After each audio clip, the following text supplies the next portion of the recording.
देखो हम लोग वास्तविक संख्या का ऑब्जेक्टिव बनाएंगे, जो कि बिहार बोर्ड के 10th क्लास के लिए बहुत वीवीआई ऑब्जेक्टिव रहेगा। ठीक है, देखते हैं। निम्नलिखित में पूछ रहा है कौन सी अभाज्य संख्या है, बताओ बताओ जल्दी। 13 अभाज्य संख्या है। देखिए 13 एक अभाज्य संख्या क्यों है? अभाज्य संख्या क्या होता है?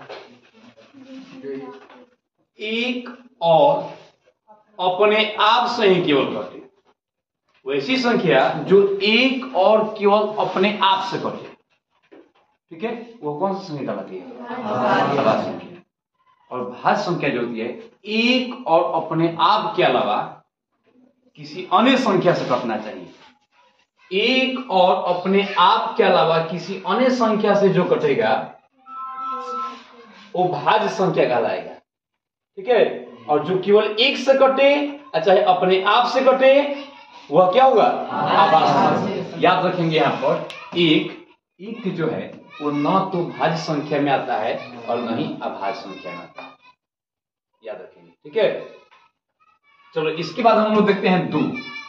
क्या देखते हैं? 2।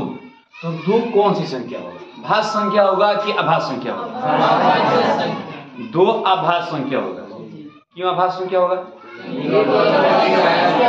या तो यह एक से कट रहा है चाहे अपने आप से कट रहा है।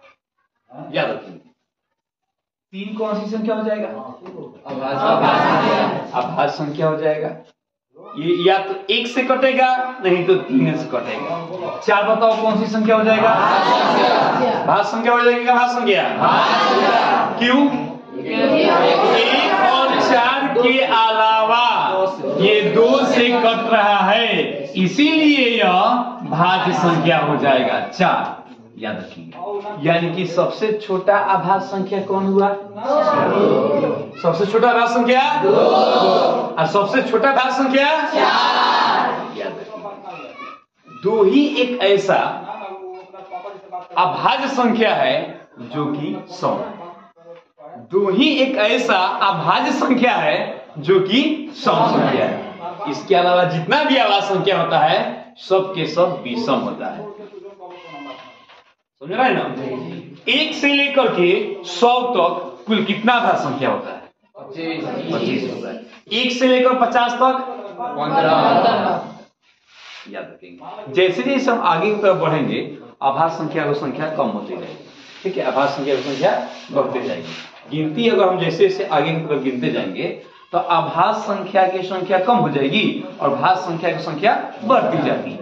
ठीक है, इस हिसाब से 13 जो है या तो 1 से कटेगा नहीं तो 13 से ही कटेगा, इसीलिए जो 13 है वो अभाज्य संख्या है।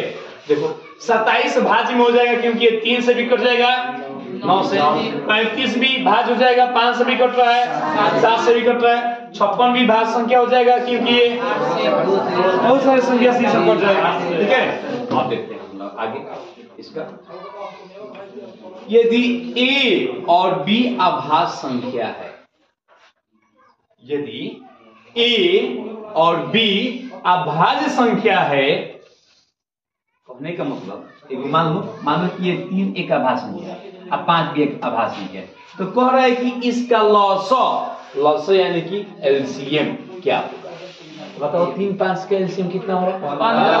15 हो रहा है। 15 हो रहा है ना एलसीएम इसका कितना हो रहा है? 15 आ रहा है।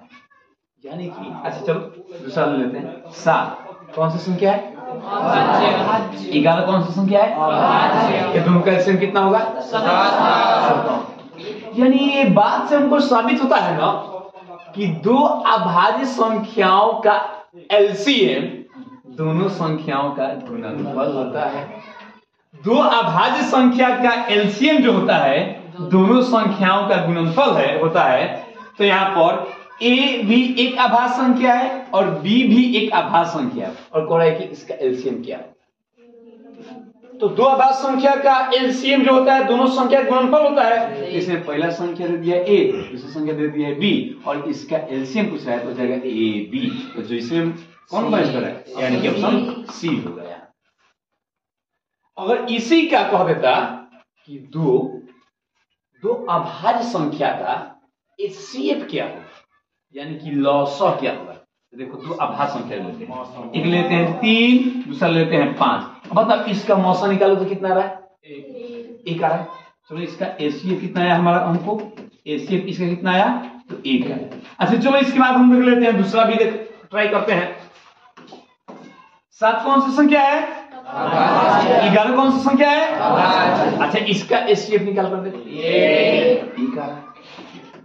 यानी यहाँ पर हमको दिख रहा है कि जितना भी ये दो अभाज्य संख्या हम लोग ले रहे हैं उसका एचसीएफ कितना आना चाहिए, 1 आता है। एचसीएफ कितना आएगा, 1 आएगा। और इसी का एलसीएम पूछेगा तो दोनों संख्याओं का। अच्छा चलो, पहला संख्या अभाज्य संख्या ए हो गया, दूसरा का अभाज्य संख्या हो गया बी, तो इसका एलसीएम अगर x एक हो संख्या, दूसरा संख्या y हो, और दोनों संख्या जो अभाज्य हो, क्या हो, अभाज्य। तो बताओ इसका एलसीएम क्या हो, xy हो जाएगा, दोनों संख्या गुणनफल हो जाएगा। और इसका एलसीएम क्या होगा, समझ रहे हैं ना जी। याद रखेंगे 1 से लेकर के 100 तक में कितना अभाज्य संख्या होता है, 25।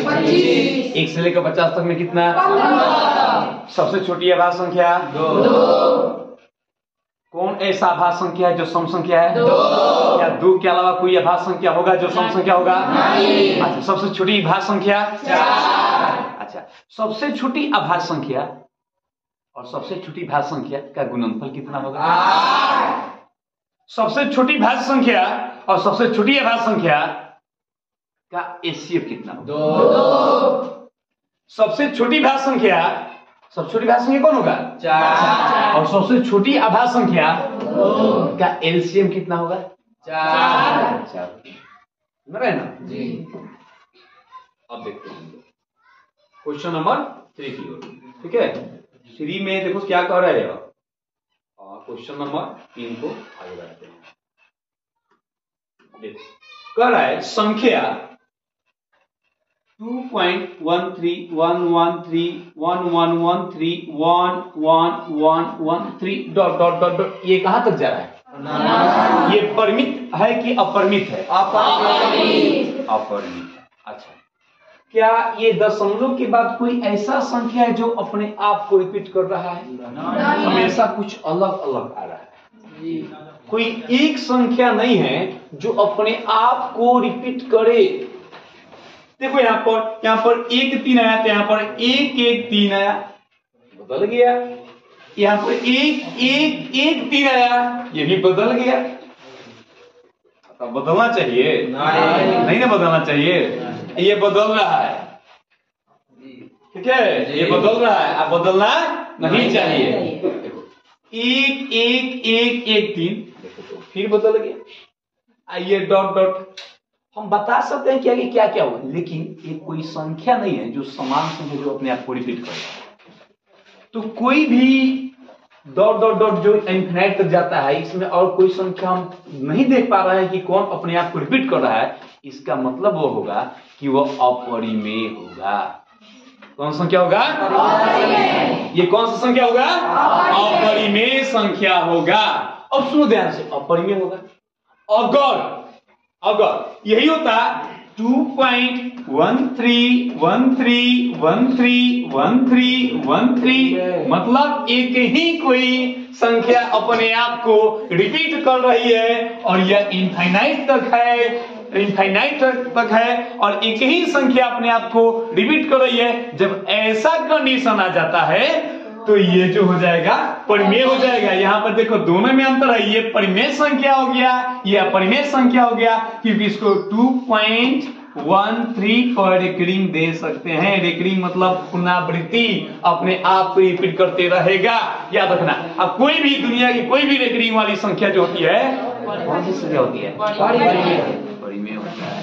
तो जो बदल जाए अपरिमेय मतलब नहीं, तो जो परिमेय नहीं होता है वो क्या होता है, अपरिमेय होता है। तो ये नहीं बदल रहा है, अपने आप ही को रिपीट कर रहा है, तो ये कौन सा हो जाएगा,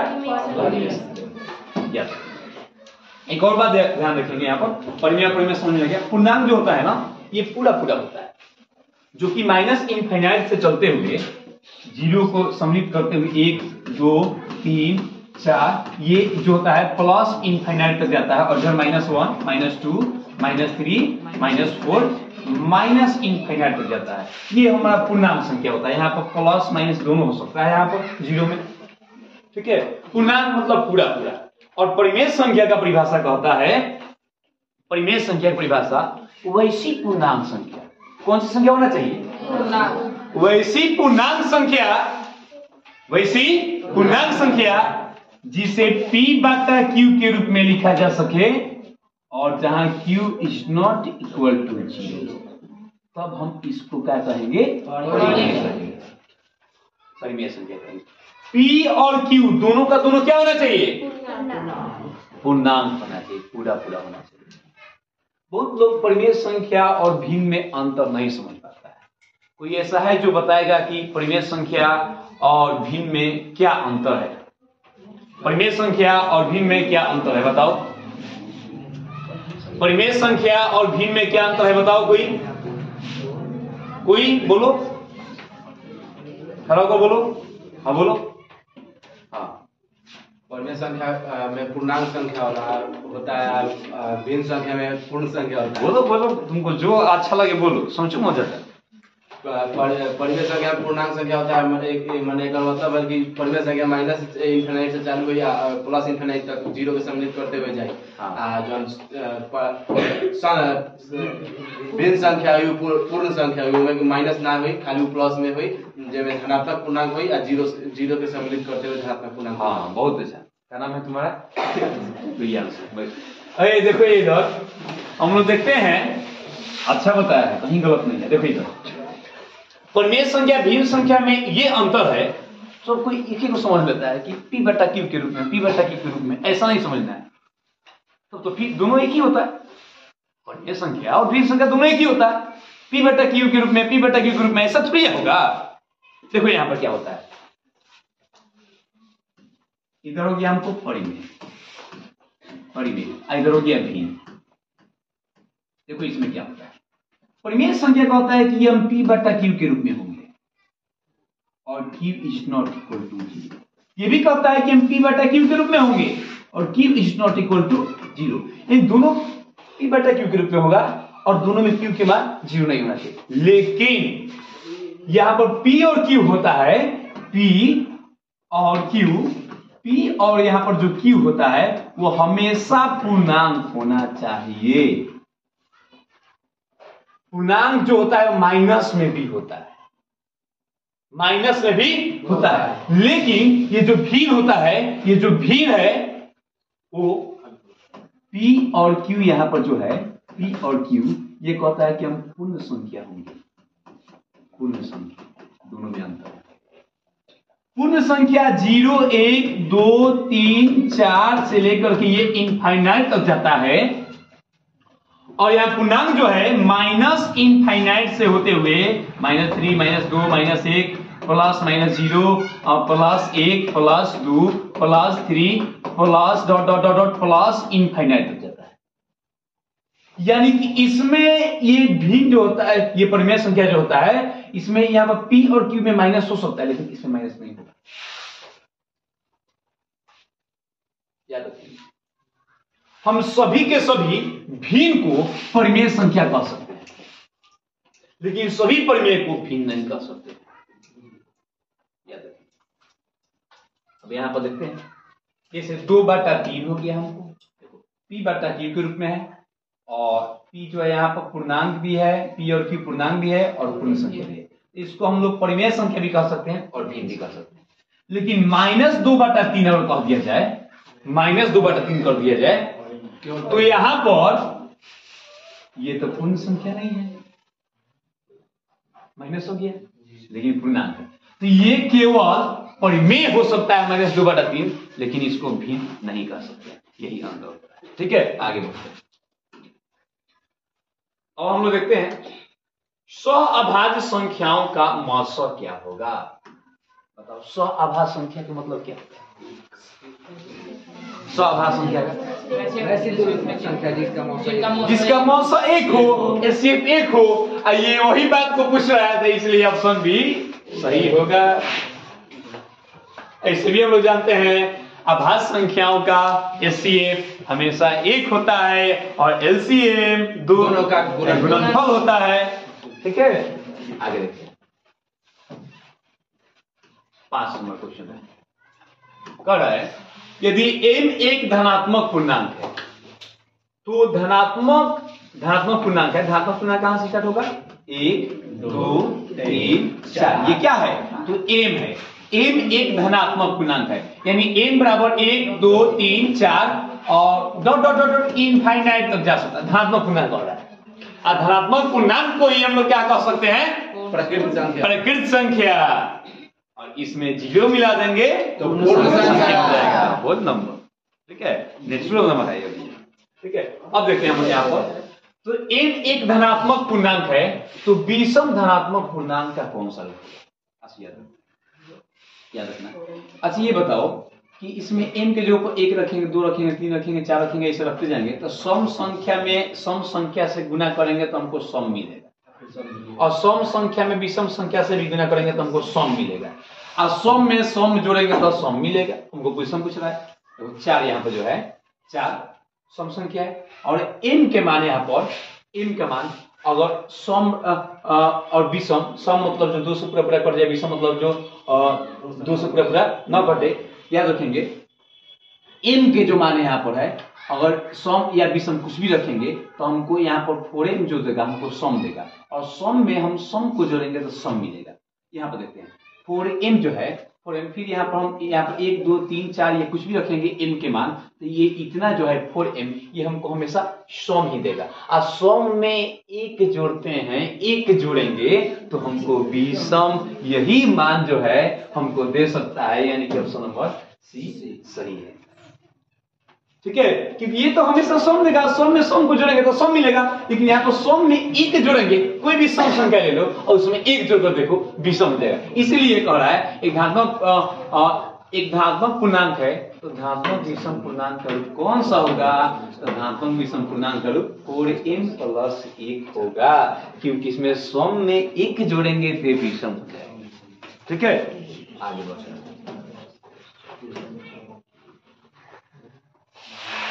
देखो ये क्या, यदि px बराबर qx इंटू gx और px का घात 6 है तो gx का घात 2 हो तो px बटा gx जाकर पावर क्या हो जाता है? माइनस हो जाता है, यानी कि 6 में से इस तरह क्वेश्चन में जब भी आएगा तो 6 में से जो उसका घात है बट्टा वाला जो है gx वाला घात है जाकर उसमें क्या कर देंगे? घटा लेंगे तो कितना हो जाएगा? 4 हो जाएगा। Option number 1। ठीक है, देखते हैं यहाँ निम्नलिखित में कौन अपरिमेय नहीं है? अपरिमेय नहीं है कहने का मतलब परिमेय है। ठीक है, क्वेश्चन को उल्टा तरीका से सीधा पूछा है। ठीक है, यहाँ पर निम्नलिखित में कौन अपरिमेय नहीं है, यानी क्या है? परिमेय। पाई जो है पाई अपरिमेय, अपरिमेय नहीं पूछ रहा है, पाई अपरिमेय है। याद रखना पाई एक अपरिमेय है और ये किसी भी संख्या के साथ जोड़ घटाव गुना भाग किसी भी चिन्ह के साथ ये जुड़ता है तो उसको अपरिमेय करा देता है। पाई और किसी भी संख्या के साथ जोड़ घटाव गुना भाग के साथ जुड़ा हुआ हो तो वो संख्या भी अपरिमेय हो जाता है, क्योंकि पाई खुद अपरिमेय संख्या है। ठीक है, आगे देखते हैं। √7 अपरिमेय, क्योंकि पूर्णांक तो हो नहीं सकता है, जो पूर्णांक हो नहीं सकता है वो अपरिमेय होगा। और √2 बटा √5, देखो ये p बटा q के रूप में है, इस हिसाब से इसको परिमेय नहीं कहना है, इस हिसाब से इसको परिमेय नहीं कहना है, क्योंकि पूर्णांक के रूप में भी होना चाहिए ना p और q। ये कौन सा संख्या हो जाएगा? अपरिमेय हो सकता है, ये अपरिमेय ही होगा।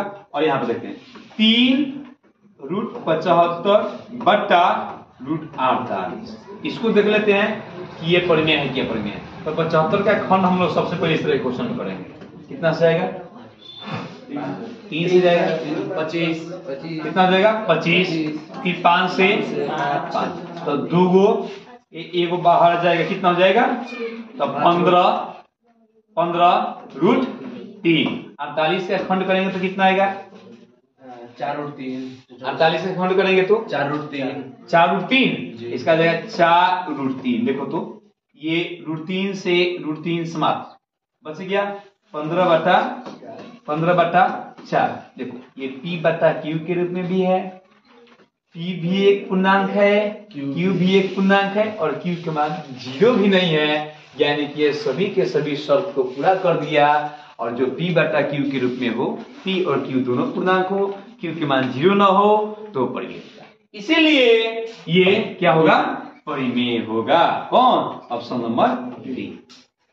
आगे देखते हैं क्वेश्चन नंबर 8। क्वेश्चन नंबर 8 देखते हैं। ठीक है, देखिए यही दो संख्याओं का गुणनफल 2166 है और उनका मलसा 19 है, तो उसका लसा क्या होगा? एक रिलेशन हम लोग पढ़े वास्तविक संख्या। कौन सा रिलेशन होता है? एचसीएफ एलसीएम में रिलेशन, पहली संख्या गुने दूसरी संख्या बराबर एचसीएफ गुने एलसीएफ। यहाँ पर पहली संख्या, ये दोनों संख्याओं का गुणनफल ले दिया है, यानी कि फर्स्ट नंबर गुने सेकेंड नंबर बराबर एचसीएफ गुने एलसीएफ। ठीक है, यहाँ पर फर्स्ट नंबर सेकेंड नंबर यानी दोनों संख्याओं का गुणनफल ले दिया है, तो दोनों संख्याओं का गुणनफल 2166 हो गया बराबर। मौसा जो है इसका 19 दे दिया है, गुने लौसा पूछ रहा है, एल छोड़ देंगे। बट्टा में आएगा तो एल बराबर 2 1 6 6 बट्टा 19। कितना बार में कर सकता है? 114। देखो 9 छक 9 छक 9 छक 54। कितना बार? देखो इसका ऑप्शन देखते हैं, इसको ऑप्शन पर कैसे बनाएंगे। ये 9 से गुना करो तो 8 में कितना रहा? 72। 2 नहीं ना है कहीं में, नहीं हो सकता है। 9 से 7 में गुना करो 3 नहीं है लास्ट में, नहीं होगा। 9 से 4 में गुना करो 6 है। समझ रहे हैं ना? कोई भाग देने का जरूरत नहीं है। लास्ट में यहां पर क्या करेंगे? 9 जो है 8 से गुना करेंगे, इसका अंक नहीं मिला, नहीं हो सकता है। 9 को 7 से गुना करेंगे, इसका अंक नहीं मिलेगा, नहीं हो सकता है। 9 को 4 से गुना करेंगे, 9 चौका 36, एक अंक हमको मिल गया। ऑप्शन ए सही होगा। समझ रहे हैं? चलो आगे देखो। भाग देने का जरूरत नहीं है, ये टाइम कुछ बचाव करो। ठीक है, अब देखो यहां पर यदि ए जो है, ए मतलब ये दे दिया है गुणनफल के रूप में, और बी इतना दे दिया है तो इसका लॉसा। लॉसा क्या होता है? वह छोटी सी संख्या, वह छोटी सी संख्या जो दी हुई प्रत्येक संख्या से कट जाए। वह छोटी सी संख्या जो दी हुई प्रत्येक संख्या से कट जाए, उन संख्याओं का एलसीएम का मौसा होता है। वह बड़ी संख्या जो दी हुई प्रत्येक संख्या को काट दे, उन संख्याओं का एचसीएफ का। तो देखिए इसका लॉसा निकालना है, ए और बी का लॉसा। तो एलसीएम इसका देखते हैं। देखो ये दोनों में पहले कॉमन क्या है? 5 लिख देंगे। अब जो कॉमन हो गया एक बार इसको लिख दिया, अब नहीं लिखते, हो गया ये दोनों का 5। अब बताओ दोनों में कॉमन क्या है? जो दोनों में कॉमन होगा ना वो एचसीएफ होता है। आप कॉमन के अलावा जो भी संख्या बचे उस सबको आपस में गुना कर देंगे एचसीएफ। देखो यहाँ तो 5 के अलावा क्या बच गया है? 3। और क्या बच गया है? और 7 भी तो बचा है ना। इसके बाद 23 24। ठीक है, अब देखो यहाँ पर ये हमारा क्या आ गया? अब इसको हम लोग गुना करेंगे। देखो गुना कैसे किया जाता है। अब यहाँ पर ये सब की इकाइयां स्थान पर 0 है, थोड़ा सा गुना करना पड़ेगा। तो इकाइयां अंक को हम लोग बता करके नहीं आंसर ज्ञात कर सकते हैं। देखो इधर है, देखो यहाँ कितना हुआ? 15 हुआ। ये 15 गुने 7 गुने 23 गुने 24। अब देखो यहाँ पर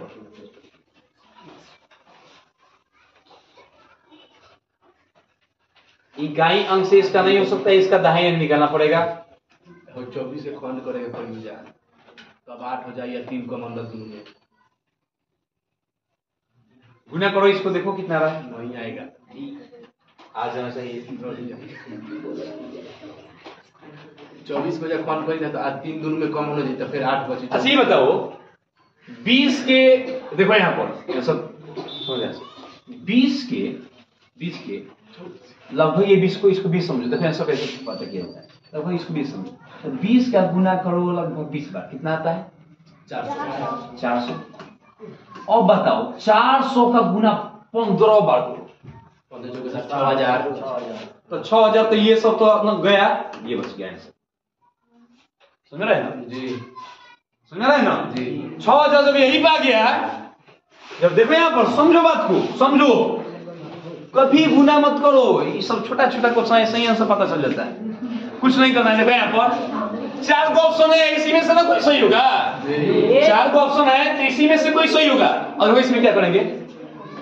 20 इसको लगभग मानो ना, क्या दिक्कत है, इसको भी 20 मानो। ये गुना करेंगे कितना होगा 20 में 20 से? 400।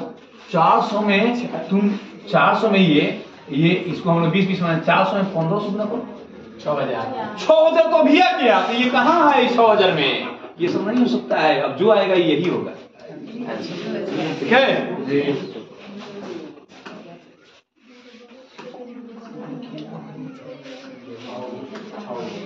144 के अभाज्य गुणनखंड में 2 का घातांक है। याद रखना, किसी भी संख्या को हम लोग अभाज्य गुणनखंड के रूप में लिख सकते हैं। किसी भी संख्या को हम लोग अभाज्य गुणनखंड के रूप में लिख सकते हैं, याद रखना। ऑब्जेक्टिव मतलब 30 सेकंड में आंसर मार देना चाहिए, ठीक है? 15 सेकंड में आता है। हाँ तो 15 सेकंड में आता तुम तो और अच्छा बात है। याद रखना, ऑब्जेक्टिव में ज्यादा टाइम टेकन नहीं करना है, जितना जल्दी सो सके बना।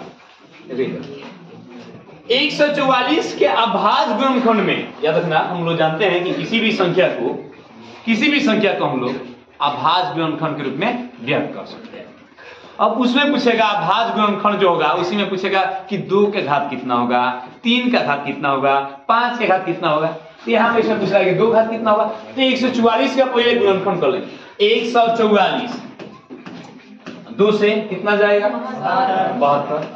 फिर और 2 से 36, फिर 2 से 18, फिर 2 से 9। कम खत्म। 2 के घात करना, 1 2 3 4।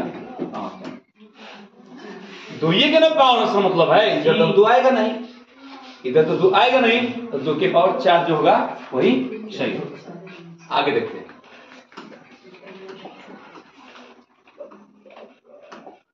निम्नलिखित में कौन सा अपरिमेय संख्या है? अपरिमेय संख्या है, जो परिमेय नहीं होगा अपरिमेय होगा, ये परिमेय होगा। जो परिमेय नहीं होगा वो अपरिमेय होगा। और जो है वो कहता है नहीं होंगे, नहीं होंगे। परिमेय के पहले अ मतलब कहेगा हम नहीं होंगे, ठीक है? अब देखिए यहाँ, निम्नलिखित में कौन अपरिमेय संख्या होगा? अब 100 का तो खूब सुंदर यहाँ पर आ जाएगा 10, 4 का तो 2 आ जाएगा, 16 का 4 आ जाएगा, 25 का 5 आएगा, तो बचा यही ना। कितना करने का जो थे यही तो सबसे पहले थे। हाँ? यहाँ पर ये हो जाएगा 17 हमारा अपरिमेय संख्या, तो क्या रहना जी।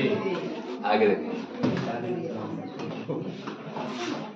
कह रहा है निम्नलिखित में कौन सा अभाज्य संख्या है?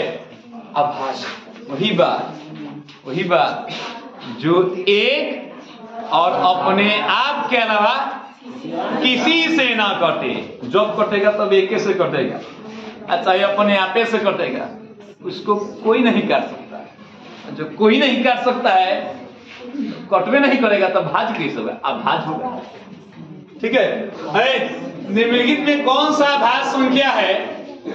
और बताओ, 91 बताओ तो किसी से कट रहा है? इसका मतलब कि 91 के अलावा किसी से कट गया जी, 13 से कट गया, 7 से कट गया, नहीं हो सकता है। ये होगा भाज्य। 241 देखो तो 41 किसी से नहीं कटेगा, तो ये क्या हो जाएगा हमारा अभाज्य है। बाकी ये जो तीनों संख्या है वो किसी न किसी संख्या से कट जाएगा। ठीक है, चलो आगे देखते हैं।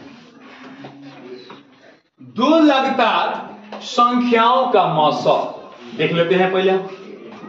चलो 3 और 4 का मौसम, ये दोनों में कॉमन निकालो। एक। इसका एचसीएफ कितना आया? 1। एचसीएफ कितना आया? 1। चलो 15 16 का देख लेते हैं, दोनों में कॉमन निकालो। 1 के अलावा कुछ नहीं। चलो 7 8 के में कॉमन निकालो। यानी कोई भी दो लगातार हम ले रहे हैं, कोई भी दो लगातार संख्या ले रहे हैं, जब ले रहे हैं तब देख रहे हैं कि इसका एचसीएफ 1 होगा। इसका मतलब दो लगातार संख्या का एचसीएफ क्या होगा? 1 होगा। क्या होगा? 1 होगा। अब आगे देखते हैं, कितना क्वेश्चन दिया इसे। निम्नलिखित में कौन परिमेय संख्या होगा? देखो तो 1 का वर्गमूल 1 से 44 का काम खत्म। जब ये परिमेय होगा तो बाकी सब परिमेय होगा। 1/12 हो गया, बाकी सब परिमेय हो गया। ऑप्शन ए सही होगा। चलो आगे देखो ये क्या कर रहा है। किसी पूर्णांक p के लिए प्रत्येक किसी पूर्णांक, कोई पूर्णांक ले लो p के लिए प्रत्येक सम पूर्णांक का रूप है, यानी सम पूर्णांक के रूप कौन होगा? बताओ, हम बताए थे। अब ये p के जो पर 1 2 3 4 5 डॉट इनफाइनाइट कोई पूर्णांक रख लो, कोई पूर्णांक रख लो। हमको देखना क्या है, सम पूर्णांक के रूप में कौन ये आ रहा है। ठीक है, तो p के जो पर 1 2 3 4 5 कुछ भी रख लेंगे, हम वही पूर्णांक रखेंगे। तो p के जो पर 1 रखो तो 2 एकम 2 प्लस 1, यानी यहाँ पर p के जो पर इसमें से कोई भी रखो, ये इतना जो होगा वो सम देगा। क्योंकि सम या विषम किसी भी संख्या में अगर सम से गुणा करेंगे तो हमेशा सम मिलेगा, और उसमें 1 जोड़ देंगे तो विषम हो जाएगा। यहाँ पर 1 रखेंगे तो विषम होगा, 2 रखेंगे तो सम होगा, 3 रखेंगे तो विषम होगा, 4 रखेंगे सम होगा। इस प्रकार ये दोनों हो रहा है। p के ऊपर देखते हैं, फिर यहाँ पर 1 रखेंगे, 1 रख रहा है यहाँ पर तो सम हो रहा है, 2 रख रहा है तो विषम हो रहा है, 3 रख रहा है तो सम हो रहा है, 4 रख रहा है तो विषम हो रहा है। ये नहीं हो सकता है।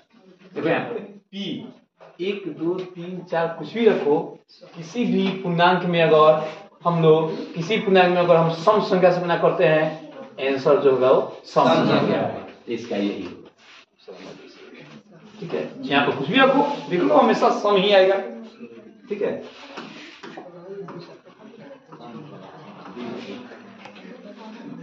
निम्नलिखित में किसका दशमलव प्रसार अशांत होगा?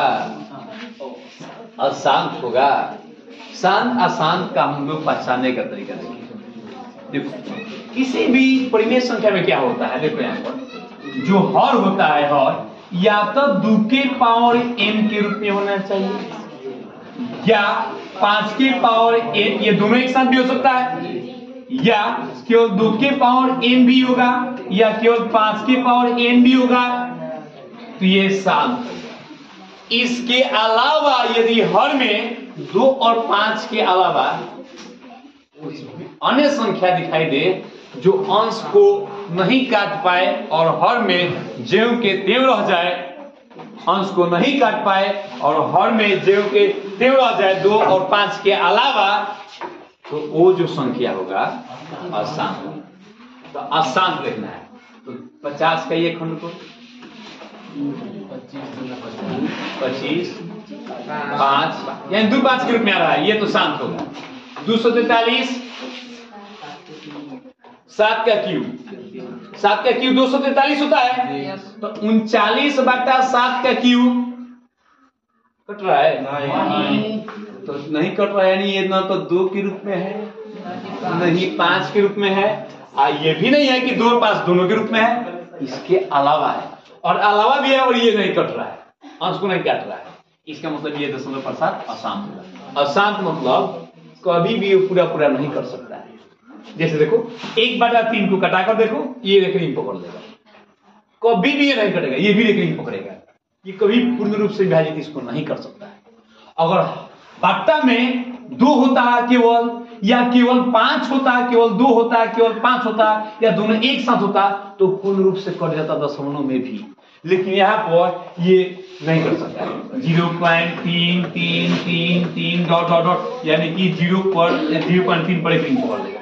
ये पूर्ण रूप से नहीं काट सकता है। तो जो पूर्ण रूप से नहीं कटता है वही अशांत होता है, और जो पूर्ण रूप से कट जाता है वो शांत होता है। उसका पहचानने का तरीका है हमें या तो 2 होना चाहिए, या नहीं तो 5 होना चाहिए, या नहीं तो 2 और 5 दोनों होना चाहिए, और इसके अलावा कुछ भी हर में नहीं होना चाहिए। अगर हर में इसके अलावा कुछ भी आ रहा है तो अंश से कट जा रहा है तो सही है, अन्यथा अशांत होगा। इसलिए ये अशांत होगा। चलो आगे देखते हैं।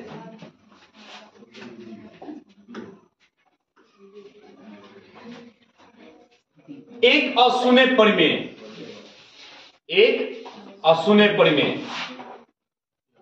और अपरिमेय संख्या का गुणनफल होगा। एक अशून्य परिमेय, अशून्य परिमेय मतलब शून्य के अलावा कुछ भी ले लो, कौन परिमेय 2/3 ले लो, कुछ भी ले लो। अशून्य परिमेय मतलब शून्य के अलावा, क्योंकि शून्य से गुना करेंगे तो सभी संख्या को तो शून्य कर ही देगा, इसीलिए कह रहा है कि अशून्य परिमेय। तो अशून्य परिमेय ले लिए और एक अपरिमेय, एक अपरिमेय ले लेते हैं और दोनों का गुणनफल पूछ रहा है। अब बताओ तो हमेशा जो होगा अपरिमेय, देख रहे हैं एक परिमेय जो कि अशून्य है और एक अपरिमेय का गुणनफल हमेशा याद रखना है अपरिमेय ही होगा, अपरिमेय ही होगा। आगे देखो 0.7777 ये आ रहा है ना, यानी कहने का मतलब यहाँ हमको पता चल रहा है कि 7 अपने आप रिपीट कर रहा है, तो 7 पर रेकरिंग दे सकते हैं। याद रखना है दुनिया की कोई भी रेकरिंग वाली जो संख्याएं होती है वो सभी के सभी परिमेय होती है। रेकरिंग आ गया। इसको जो कह रहा है कि इसको भी में बदलिए, तो इसका ट्रिक होता है दशमलव के बाद वाला संख्या छोड़ देते हैं, लिख देते हैं जेम के त्यों, और एगो पर रेकरिंग है तो एगो नहीं। ठीक है, अगर ऐसा होता 0.77 और दोनों पर रेकरिंग होता तो दशमलव के बाद वाला संख्या जो है लिख देते हैं, 2 पर रेकरिंग है तो 2। अगर 1 पर रेकरिंग दे देता और 1 पर रेकरिंग नहीं देता तो इससे में यही काम करते हैं, दशमलव के बाद वाला संख्या लिख देते हैं, जिस पर रेकरिंग नहीं है उसको घटा लेते हैं, जिस पर रेकरिंग है एगो 9 और जिस पर रेकरिंग नहीं है एगो 0। 63 में से 6 गया 57/90 और इसको काट करके बना लेंगे, समझ रहे ना जी। तो जिस पर रेकरिंग हो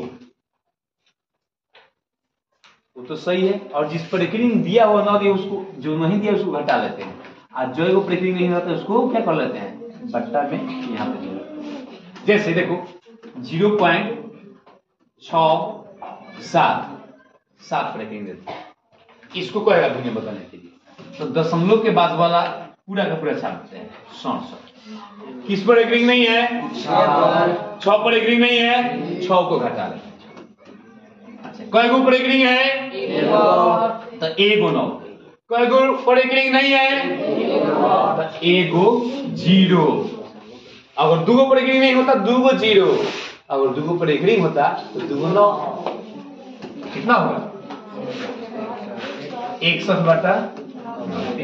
बात समझ आ रहा है ना, ये सब क्वेश्चन आते रहो। पाई याद रखेंगे, पाई जो है अपरिमेय है और इसके साथ कोई भी संख्या जुड़ेगा उसको अपरिमेय, क्योंकि यह अशून्य है। अब आगे निम्नलिखित में कौन अभाज्य संख्या है? देखो 15 कट जाएगा, 23 जो है वो या तो 1 से कटेगा, चाहे 23 से कटेगा यानी अपने आप से कटेगा, तो जो केवल 1 से कटे या अपने आप से कटे उसके अलावा किसी से ना कटे तो आभाज्य संख्या होगा। 23 होगा आभाज्य संख्या होगा। ठीक है,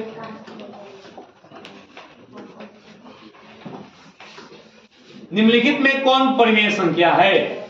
देखो तो परिमेय संख्या अपरिमेय संख्या का अंतर अपरिमेय होता है। ठीक है, यहां पर देखते हैं, ये तो अपरिमेय ही है, 2√3 और बटा 3,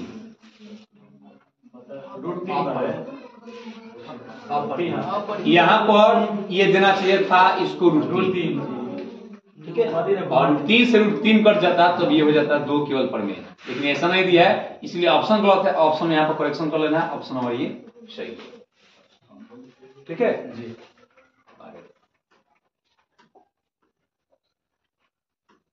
देखो ये कह रहा है 6, 8 और 22 का लौसौ और मौसौ का अनुपात है, यानी कि एलसीएम और एचसीएफ का अनुपात पूछ रहा है।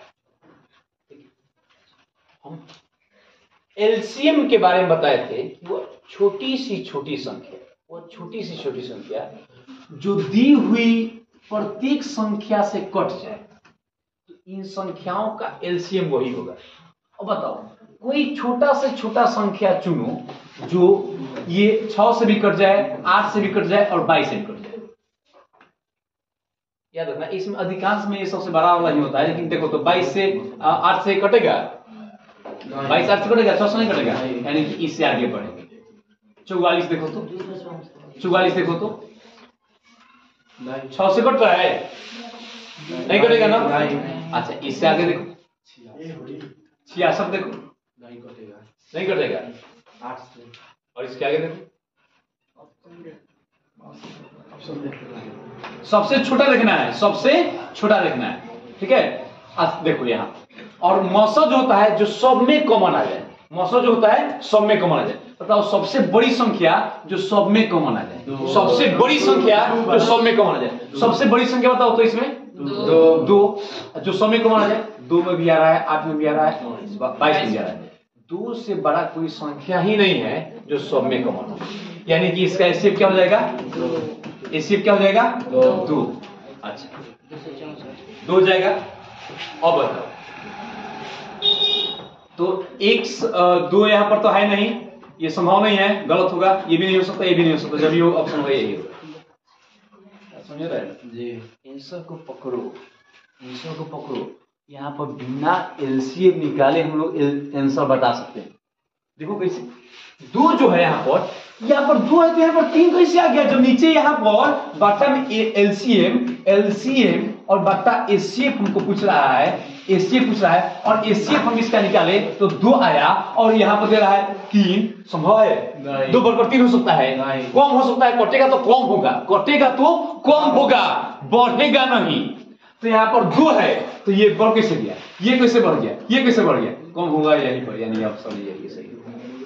बिना एलसीएम निकाले हम लोग इसका अनुपात निकालेंगे, कट कर कम आएगा बट्टा में, ज्यादा नहीं हो सकता है, क्योंकि अनुपात में जो होता है एक के अलावा, अनुपात के मतलब होता है एक के अलावा अंश और हर में दोनों में से कोई संख्या कॉमन ना हो, एक के अलावा। देखो यहाँ पर तो 2 कॉमन आ रहा है, तो ये सही गलत है, यहाँ पर भी 2 कॉमन आ रहा है, ये तो दोनों ऑप्शन ऐसे ही गलत है, समझ रहे हैं ना। यहाँ पर देख लेते हैं, यानी कि इसका, अब देखो यहाँ पर इसमें 2 से गुना करेंगे, यानी 132 बटा 1 आया था, हमारा एचसीएफ जो है 2 आया था, यहाँ में 2 से गुना करेंगे, 2 से, तो ये 2 हो जाएगा, तो यहाँ पर जाएगा 2 6 4, यानी कि इसका एलसीएम हो जाएगा 264। बनाकर देखो, इसका एलसीएम भी आ जाएगा 264, तुम लोग इसे गुना करते रह जाओगे, बंद नहीं करेंगे, ठीक है। एलसीएम इसका हो जाएगा 264, बनाकर आगे। सबसे छोटी भाज्य और सबसे छोटी अभाज्य संख्या का मौसम, तो सबसे छोटी भाज्य क्या होता है, सबसे छोटी भाज्य 4, और सबसे छोटी अभाज्य 2। इसका मौसम मतलब बड़ी से बड़ी संख्या जो दोनों में कॉमन है 2, तो सबसे बड़ा संख्या 2 है जो दोनों में कॉमन आ रहा है, तो इसका एचसीएफ जो होगा क्या होगा 2, ठीक है, समझ रहे ना। एक ना तो भाज्य में आता है और नहीं अभाज्य में, याद रखेंगे।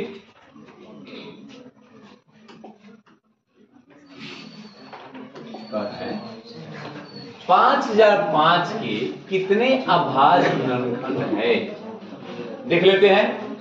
तो 5005 कितना से जाएगा 5 1 0 0 1। अब कितना से जाएगा 7 से कितना बढ़ जाएगा 143।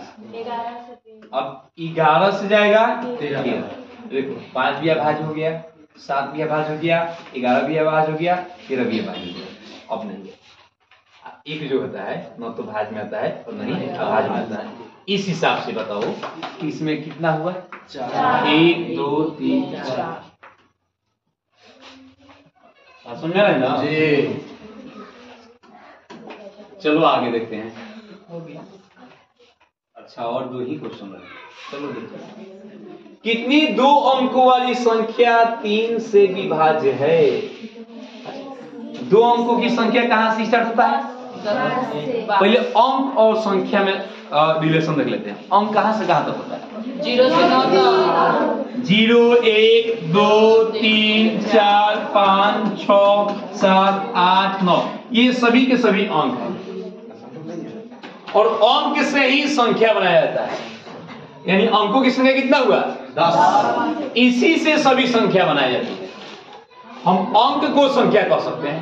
देखो यहां पर जैसे यहां पर 25 लिख दिए, ये कौन कौन अंकों से मिलकर बनी है? 2। जो इकाई स्थान पर 5 है, दाहिने स्थान पर 2, यानी 5 + 2 × 10। अंकों को पलट देंगे तो 5 × 10 + 2। समझ रहे हैं ना अंकों को? अब देखो यहाँ पर ये 25 जो है 2 को अंक से मिलकर बना होता है 2 और 5। इसको लेकिन 25 को अंक नहीं कह सकते। 25 2 अंकों से मिलकर बना होता है 2 और 5। लेकिन हम ये अंक को संख्या कह सकते हैं, लेकिन संख्या को अंक नहीं कह सकते। सभी अंक संख्या है लेकिन सभी संख्या अंक नहीं है। अब देखते हैं यहाँ पर देखो अब 9 के बाद अब स्टार्ट होता है 10। 10 ही सबसे छोटा 2 अंकों वाली संख्या है और 99 सबसे बड़ी है। समझ रहे हैं ना? तो कह रहा है कि कितनी 2 अंक वाली संख्या 3 से विभाज्य होगा। तो सबसे पहले 2 अंक वाली संख्या 10 तो 3 से विभाजित होगा नहीं, 11 भी नहीं होगा, 12। 3 की विभाज्यता का नियम है दोनों संख्या अंकों को जोड़कर जितना संख्या दिया है उसको जोड़ करके बटा 3 और जैसे देखो 2 और 1 कितना आया 3 से भाग 2 कट जा रहा है ना, तो 12 भी कट जाएगा। 12 के बाद 15 15 18 डॉट डॉट डॉट डॉट कहां तक है जो संख्या होगा 3 से कटेगा 99 भी कट जाएगा। ठीक है। अब देखो तो इसका अंतिम पद दिया है। एक फॉर्मूला होता है अंतिम पद के लिए an = a + n - 1 × d, जहां पर an मतलब होता है an मतलब अंतिम पद। तो अंतिम पद इसका क्या दिया है 99 बराबर। अब देखो यहाँ पर ये a कितना है? a मतलब प्रथम पद, a मतलब प्रथम पद कितना है 12 प्लस n निकालना है कि कितना संख्या, a मतलब पदों की संख्या, नंबर ऑफ टर्म्स। ठीक है। तो n - 1 d मतलब होता है सार्व अंतर, जो सभी में अंतर। देखो 15 में से 12 गया 3, 18 में से 15 गया 3, इसके बाद 21 में से 18 जाएगा तो 3 आएगा। सभी में अंतर क्या आना चाहिए? समान आना चाहिए, यानी 3 आना है। तो यहाँ पे ये d की मान घटाएंगे इधर 99 में 12 गया कितना 87 होगा, 87 होगा n - 1 और 3 भाग देंगे इधर 29 बराबर n - 1 आया इधर n बराबर 3। और बताओ ऑब्जेक्टिव के लिए इतना हमको करना पड़ेगा। ऑब्जेक्टिव के लिए इतना करना पड़ेगा।